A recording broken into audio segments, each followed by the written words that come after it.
Hello বন্ধুরা, আনন্দ পাঠের পক্ষ থেকে সকলকে স্বাগত। তোমাদের দ্বাদশ শ্রেণীর থার্ড সেমিস্টারের পরীক্ষা একদম শিওরে এসে গেছে। এই পরীক্ষার শেষ মুহূর্তের প্রস্তুতির জন্য আমার আগের ভিডিওতে তোমাদের সিলেবাসের অন্তর্গত গল্প আদরিণী, পোটরাজ এবং প্রবন্ধ বাংলা ভাষা থেকে খুব গুরুত্বপূর্ণ বেশ কয়েকটি এক কথায় প্রশ্নোত্তর আলোচনা করেছি। এরই কন্টিনিউয়েশনে আজকে তোমাদের পাঠ্য তিনটি কবিতা, নবনীতা দেবসেন রচিত দিগ্বিজয়ের রূপকথা, শ্রীজাত রচিত কবিতা ধর্ম এবং পাবলো নেরুদা রচিত ও শক্তি চট্টোপাধ্যায় অনুদিত তার সঙ্গে কবিতাটির থেকে বেশ কয়েকটি অতি গুরুত্বপূর্ণ বাছাই করা এক কথায় প্রশ্নোত্তর নিয়ে এসেছি। এই ধরনের শেষ মুহূর্তে প্রস্তুতি বা সাজেশন ভিডিওর ক্ষেত্রে যে কথা বলে থাকি তা হলো, যারা সারা বছর ধরে পড়াশোনা করেছো সেই পড়াশোনার কোনো বিকল্প নেই এবং সেই পড়াশোনার সঙ্গে কিন্তু এই শেষ মুহূর্তের পড়াশোনা দিয়ে কোনো তুলনা করা যাবে না। তাই 100% কমন পাওয়ার গ্যারান্টি অবশ্যই দেব না, কিন্তু এই কথা বলতে পারি নিঃসন্দেহে যে তোমরা যদি এই টেক্সটগুলো একটু পড়ে নাও এবং তারপরে এই শেষ মুহূর্তের প্রশ্নোত্তরগুলি শুনে যাও, তাহলে খুব ভালোভাবে তোমাদের পরীক্ষার প্রশ্নোত্তর লিখতে পারবে। আজকের মূল আলোচনায় আসার আগে প্রতিদিনের মতো বলে নিই, যারা চ্যানেলটি সাবস্ক্রাইব করেছো তাদের ধন্যবাদ, যারা এখনো করোনি তোমাদের যদি এই ধরনের আলোচনাগুলি ভালো লাগে এবং কাজে লাগছে বলে মনে হয় এবং আরো বেশি করে পেতে চাও, তাহলে অবশ্যই লাইক, বন্ধুদের মধ্যে শেয়ার ও সাবস্ক্রাইব করে পাশে থেকো। চলে আসছি আজকের মূল আলোচনায়। প্রথম প্রশ্নোত্তর শুরু করব নবনীতা দেবসেন রচিত কবিতা দিগ্বিজয়ের রূপকথা থেকে। প্রথম প্রশ্ন, দিগ্বিজয় যেতে হবে।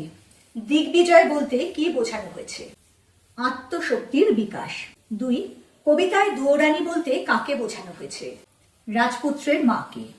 3, কবিতা অনুযায়ী বক্তার কাছে কি ছিল? 2টি আশীর্বাদ। 4, কবিতা অনুযায়ী প্রথম আশীর্বাদ কি ছিল? জাদু অশ্ব। 5 নম্বর প্রশ্ন, বিশ্বাস শব্দটি কবিতায় কিভাবে চিহ্নিত হয়েছে অথবা কিসের প্রতীক হিসেবে ব্যবহৃত হয়েছে? আশীর্বাদ হিসেবে। 6, কবিতায় দ্বিতীয় আশীর্বাদ কি ছিল? মন্ত্রপুত অসি। 7, কবিতায় ভালোবাসা কি রূপ ধারণ করেছে? তলোয়ার। 8, মন্ত্রপুত অসি বলতে কি বোঝানো হয়েছে? পবিত্র ও শক্তিশালী অস্ত্র। 9, বক্তা কোথায় পৌঁছানোর কথা বলেছেন? তৃষ্ণাহর খরজুরের দ্বীপে। প্রশ্ন নম্বর 10, তৃষ্ণাহর খরজুরের দ্বীপ বলতে কি বোঝানো হয়েছে? এক অভীষ্ট লক্ষ্যে পৌঁছানো। 11, কবিতায় কবচ কুণ্ডল নেই কথাটির অর্থ কি? কোনো রক্ষা কবচ নেই। 12, সপ্তডিঙা কোন পরিবহনের প্রতীক? জলযান। 13, বিশ্বাস শব্দটি কিসের প্রতীক? আধ্যাত্মিক শক্তির। 14, অভঙ্গুর শব্দের অর্থ কি? অটুট। 15 নম্বর প্রশ্ন, কবিতার কেন্দ্রীয় ভাব কি? আত্মবিশ্বাস ও ভালোবাসার শক্তি। 16, মরুপথে হয় সেই উট। এখানে উট কিসের প্রতীক? ধৈর্য ও সহনশীলতার। 17, কবিতার ভাষা কেমন? অলঙ্কারপূর্ণ। 18, শিরস্ত্রাণ কি? মাথার রক্ষা কবচ। 19, কবিতার বক্তা নিজেকে কি ভাবেন? রাজপুত্র। 20 নম্বর প্রশ্ন, কবিতা অনুযায়ী কথক কিভাবে তার লক্ষ্যে পৌঁছতে চান? বিশ্বাস ও ভালোবাসার মাধ্যমে। 21, এই হৃদয়ের খাপে ভরা। হৃদয়ের খাপে কি ভরা আছে? মন্ত্রপুত অসি। 22, নিশ্চিত পৌঁছব। কে পৌঁছবে? কথক। 23, শানিত ইস্পাত খণ্ড। শানিত শব্দের অর্থ কি? অতি ধারালো বা তীক্ষ্ণ। 24, পুত শব্দের অর্থ কি? পবিত্র। 25 নম্বর এবং এই কবিতা থেকে শেষ প্রশ্ন, দিগ্বিজয়ের রূপকথা কবিতাটি কোন ছন্দে লেখা? স্বরবৃত্ত ছন্দে লেখা। এবারে আসবো শ্রীজাত রচিত ধর্ম কবিতাটিতে, যেটি তার অন্ধকার লেখাগুচ্ছ কাব্য সংকলন থেকে গৃহীত হয়েছে। প্রথম প্রশ্ন, অন্ধকার লেখাগুচ্ছ কবিতা সংকলনের প্রধান কবিতা কোনটি? অন্ধকারের বৃত্তান্ত। 2, অন্ধকার লেখাগুচ্ছ কবিতায় শ্রীজাতর কাব্যিক দক্ষতা কিভাবে প্রকাশ পেয়েছে? রূপক ও প্রতীক ব্যবহারের মাধ্যমে। 3. শ্রীজাতর কবিতায় অন্ধকার কোন রূপক অর্থে ব্যবহৃত হয়েছে? অজ্ঞতা অর্থে। 4. ধর্ম কবিতায় অন্ধকারকে শ্রীজাত কোন প্রতীকী রং দিয়ে বুঝিয়েছেন? কালো রং দিয়ে। 5 নম্বর প্রশ্ন, ধর্ম কবিতাটি অন্ধকার লেখাগুচ্ছের কত সংখ্যক কবিতা? 14 নম্বর কবিতা। 6. কবিতা অনুযায়ী আইনস্টাইনের ধর্ম কি ছিল? দিগন্ত বেরোনো। 7. নতুন পতাকা কার ধর্ম ছিল? লেনিনের। 8. আব্দুল করিম খাঁ ছিলেন একজন প্রখ্যাত কণ্ঠশিল্পী। 9. কবির মানুষকে কোন পথে থাকতে বলেছেন? সত্যের পথে। 10 নম্বর প্রশ্ন, বয়ান শব্দের অর্থ কি? বিবরণ। 11. বাতাসের ধর্ম কি? বয়ে যাওয়া। 12. ভ্যান গঘের ধর্ম ছিল উন্মাদনা। ভ্যান গঘ কে ছিলেন? ভ্যান গঘ ছিলেন একজন চিত্রশিল্পী। 13. ভ্যান গঘ কোন দেশের শিল্পী ছিলেন? হল্যান্ডের। 14. গার্সিয়া লোরকা কিসের জন্য বিখ্যাত ছিলেন? কবিতার জন্য। 15 নম্বর প্রশ্ন, গার্সিয়া লোরকা কোন দেশের কবি ছিলেন? স্পেনের। 16. লেনিনের জন্মভূমি ছিল রাশিয়া। 17. কবির মতে ব্যবহারিক ধর্মের সংখ্যা কটি? অনেকগুলি। 18. ভস্যের চরিত কার ধর্ম? আগুনের। 19. ভস্যের চরিত শব্দটির অর্থ হল পুড়িয়ে ছাই করে দেওয়ার প্রবণতা। 20 নম্বর প্রশ্ন, বিপ্লবোত্তর স্বাধীনতার প্রতীক হিসেবে কাকে দেখানো হয়েছে এই কবিতায়? নতুন পতাকাকে। 21. গ্রহগুলি কার চারিদিকে প্রদক্ষিণ করে? নক্ষত্রের। 22. ভাবায় শব্দটির অর্থ কি? চিন্তা করা। 23.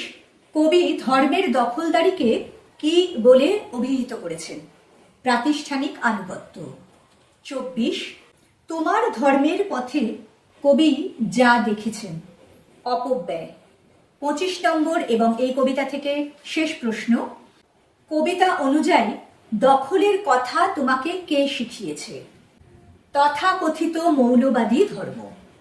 এবারে পাবলো নেরুদা রচিত ও শক্তি চট্টোপাধ্যায় অনুদিত তার সঙ্গে কবিতাটি থেকে 25টি খুব গুরুত্বপূর্ণ প্রশ্নোত্তর বলে দেব।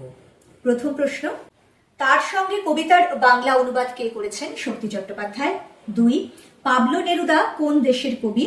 চিলির। 3. কত খ্রিস্টাব্দে পাবলো নেরুদা সাহিত্যে নোবেল পুরস্কার লাভ করেন? 1971 খ্রিস্টাব্দে। 4. কোন ভাষার সাহিত্যকৃতির জন্য পাবলো নেরুদা সাহিত্যে নোবেল পুরস্কার লাভ করেছিলেন? স্প্যানিশ ভাষায়।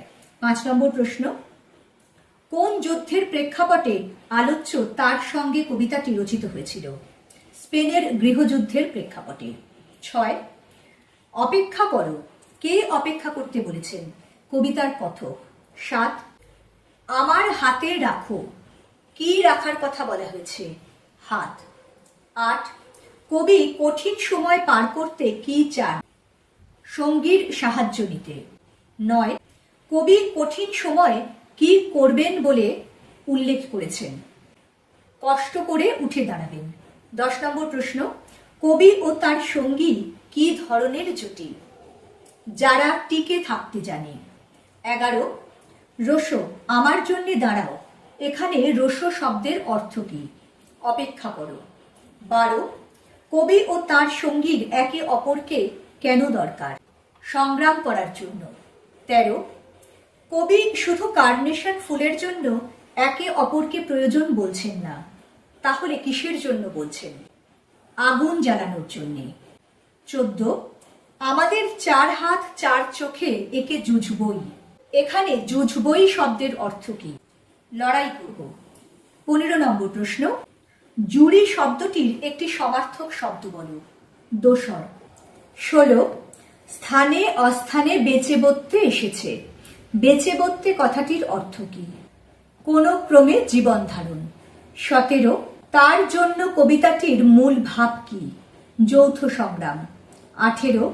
কবিতায় কোন ফুলের কথা বলা হয়েছে? কার্নেশন ফুলের কথা।